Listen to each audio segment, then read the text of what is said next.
I'm really seeing a pattern in my life and personality very clearly. And I'm not really necessarily sure where this is going to go or where we're going to go with it, but it's definitely happening. And they're the best conversations, aren't they? Travelling conversations. Exactly. And it's something that you've pointed out. You've sort of mentioned in the book that sometimes I go AWOL for a while. And the sort of detail we didn't put in the book is that's often I'll have messed something up, like missed an arrangement, we'll have an arrangement, and for some reason I won't put it in my diary, or I'll, and it doesn't happen often, but when I do that, I feel so angry, ashamed, embarrassed, and on top of that, just to call you up and say, Jez, I'm so sorry it happened again.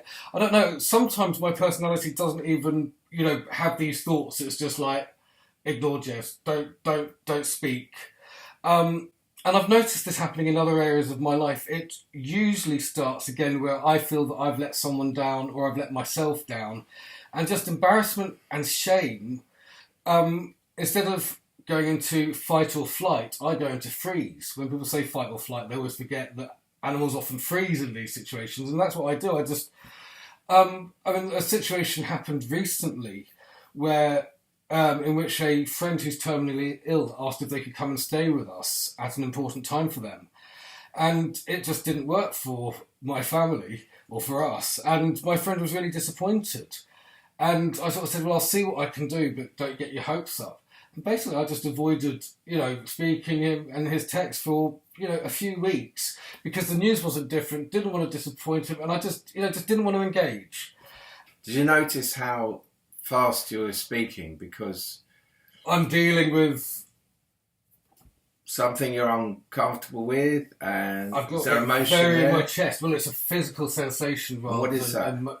Tightness, almost like something pushing on it. How do you feel? Nauseous and again almost ashamed. Wow. So you're bringing up the subject that you're talking about. Yeah, correct? Contacting this is it. not comfortable for my personality.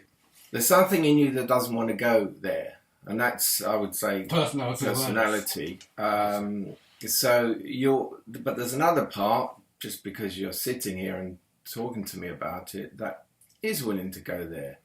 So there's two parts there, correct? As you said that, I moved into the other part, and that discomfort, the personality discomfort sort of moved almost. Well, I'm back into it. Whatever I'm speaking about, I guess I'm experiencing, aren't I? I mean, what you've just described is the kind of certain level of detachment or distance you get from choiceless awareness. I mean, when you're in the middle of it and you're subsumed in the emotion and the upset and the history of it, you're basically lost. I mean, you're not free. That's the personalities in the driving seat. And, that's one experience of your life.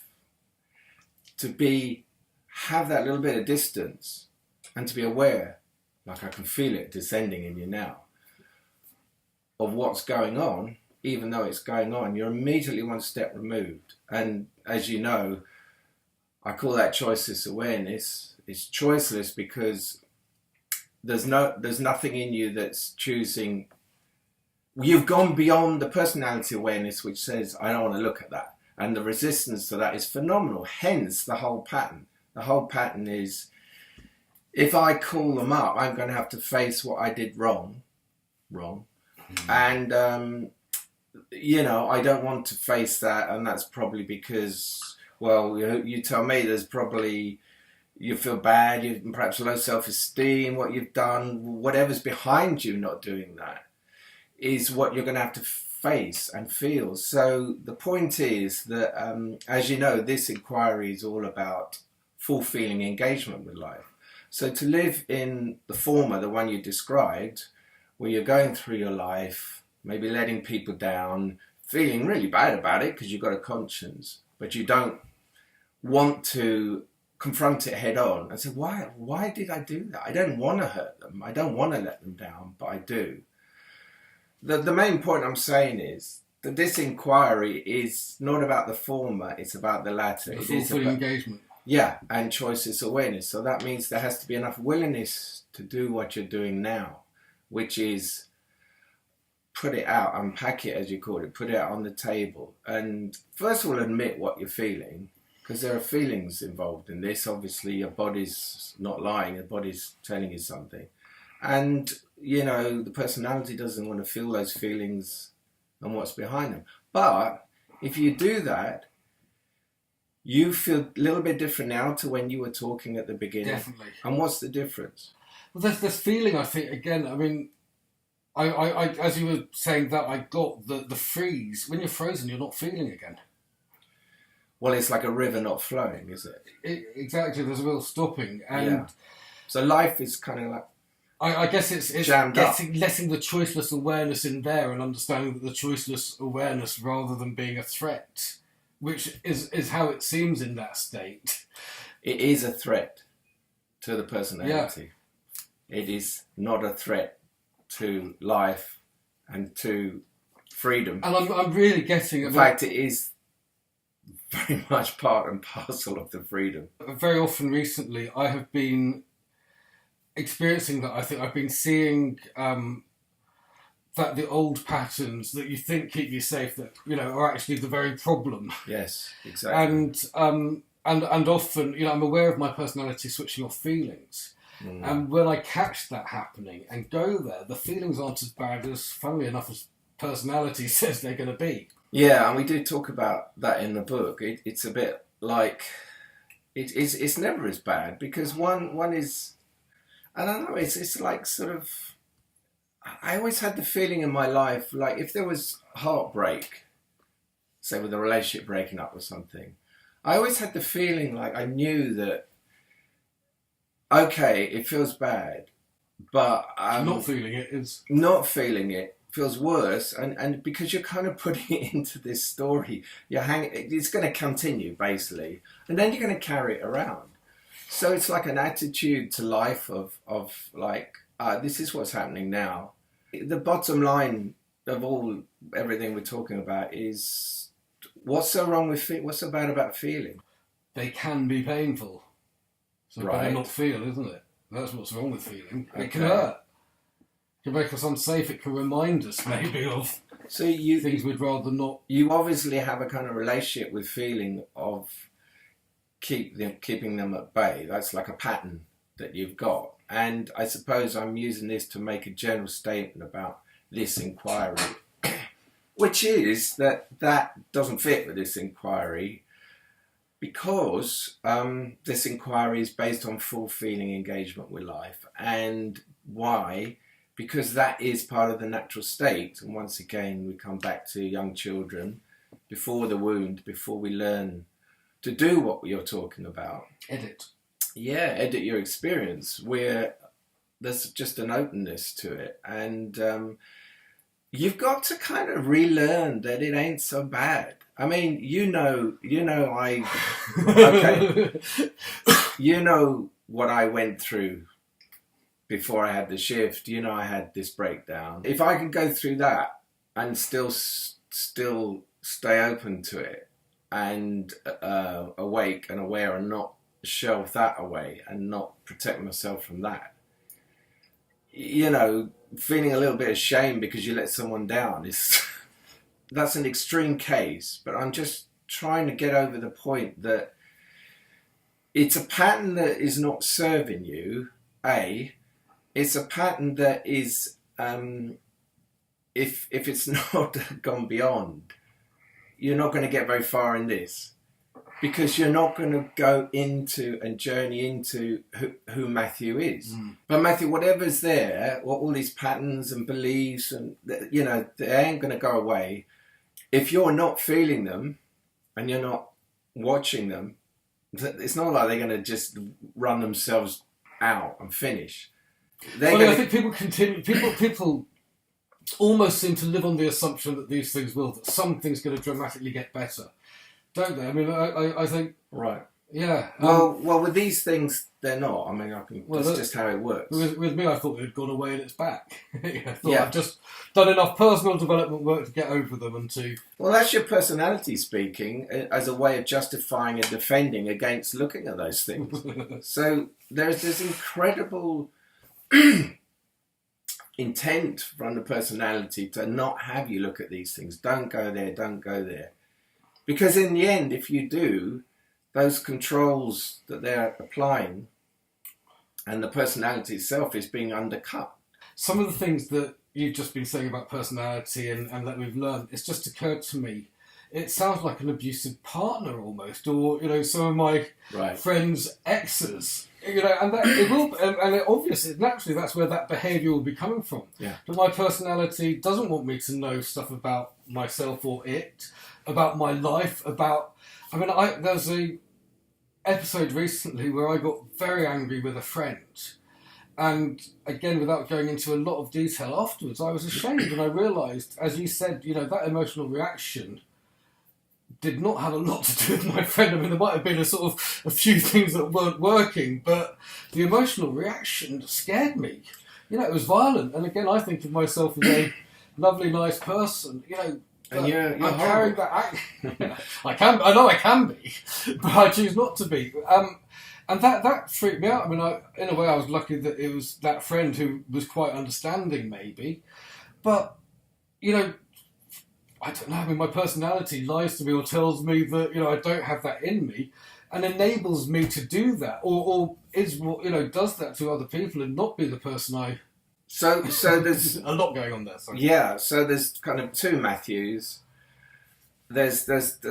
I mean, I think what you've expressed. I mean, I know you fairly well. Two sides to Matthew. I prefer maybe. Yeah. More. And when you say, you know, I see myself as this and quite a loving, good-natured guy. Well, I would agree with you. Well-meaning. I would agree with you. I think that's the essence, you know, of who you are, right? And then you have the shadow, the Jekyll and Hyde, with this anger in it.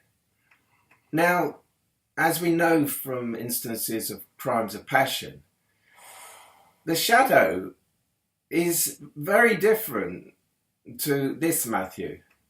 And it doesn't care about Matthew's a good, loving guy. There's no relation to it. This one has its own life. Its anger can make you do terrible things, you know, even kill. And I saw you around that time, and I saw that anger in you. And it's literally like being possessed when it's that strong, right? And it makes you act. And one thing I would say, because I did see you around that time, was that there was absolutely no awareness of what was going on, what you were doing. You were just totally located in that anger. And it was a bit like I was talking to a different Matthew. You know, the one who I'm talking to now certainly wasn't there. There's a very practical level of understanding one's personality. And I hope that's what I was trying to do in the story of you. That there is a kind of structure here. There's a cause and effect, and it can be basically understood. Your story is laid out like this, and it's different to my story. And you had this at the beginning, which created that, and you repressed that, which has created this. You can map the whole thing out. I did that myself. I mapped the whole thing out. Interesting. And it's kind of one's own responsibility to do it, because it's like, well, who else? I can't do it for you. You were the one who was there. It's in you. How do you feel about what I've said? It's all consistent with what's in the book, and I'm, you know, all makes perfect sense. Again, I don't like to think of myself as having is it Hyde? Dr. Jekyll? Yeah, Mr. Hyde side. I was saying earlier, what's wrong with feelings? You have to have the same approach to your shadow side. What's wrong with my shadow side? Well, it doesn't work. I mean, that would be not so much what's wrong for me, or doesn't work for other people. What I'm saying is, what's so wrong about or bad about seeing it? I mean, you've got to take that lid off, and you're going to see some ugly things. Again, I feel this nausea. Yeah. It's like, what's wrong with feeling that? But this encapsulates exactly what I'm talking about. It's like there's something there to be felt, and there's a resistance to feeling. And nausea means you're trying to, you know, the end effect is throw something out that you don't want to have inside you. It's like, you've got to look at that.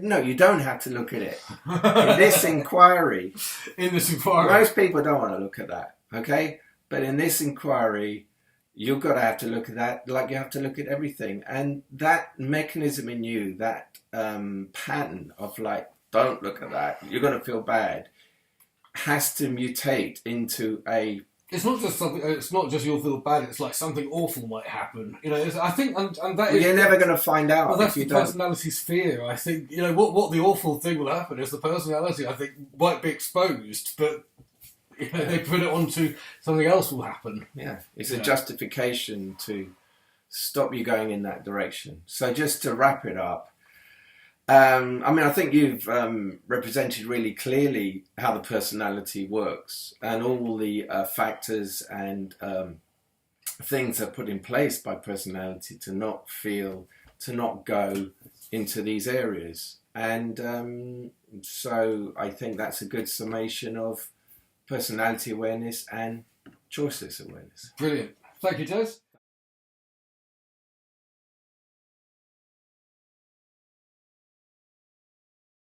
Okay, this is another travelling conversation which has been inspired by the video we made today.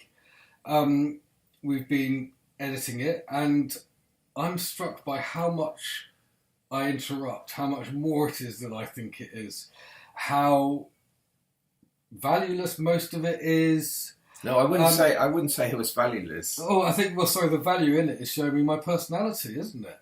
What I meant is, you know, that there's value in that, but in the actual stuff my personality was saying often. The video has served as a kind of outside choiceless awareness that has captured aspects of your personality at play. One of the things I felt was that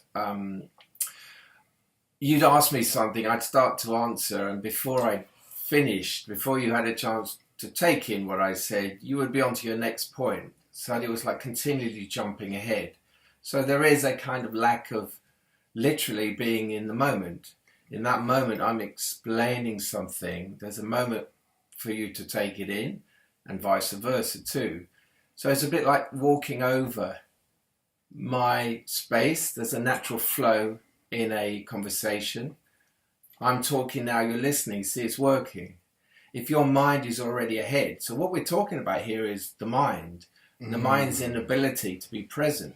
And what that means is that you were finding, your personality was finding what I was saying very confronting and difficult to take in. And it used a technique, a strategy of jumping ahead and distracting yourself to avoid taking it in. So what we've had through talking about other subjects at the same time is a light on the activity of your personality. So it's been beautifully illustrated. It's been put on a stage.